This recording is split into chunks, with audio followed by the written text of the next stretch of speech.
কার পরিবর্তন কখন হবে, কার কথায় বদলাবে, কখন বদলাবে কেউ জানে না। জানে কে?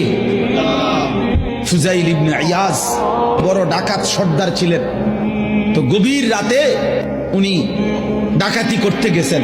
তো রাত্রিবেলা যখন গভীর রাতে এক বাড়িতে ডাকাতি করতে ঢুকছে, দরজার সামনে গিয়ে যখন দাঁড়াইছে তখন শুনতেছিল বাড়িওয়ালা ওই সময় আল্লাহর কোরআন পড়তেছে।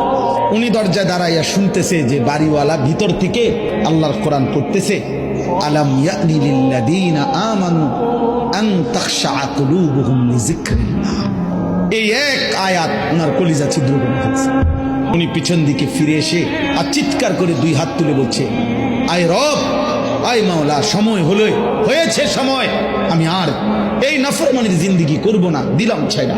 তখন তিনি ওই সময় রাত্রে তো আল্লাহর কাছে এক ফোঁটা চোখের পানি ফেলতে ওনার মন চাইছে, তওবা করবে, মাফ চাইবে, আজকে গুনাহ ছেড়ে দিবে।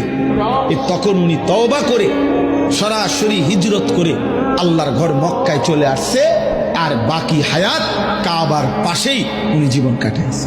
এরপরে উনি হইছেন সাইয়্যিদুল আউলিয়া, আউলিয়াদের সর্দার।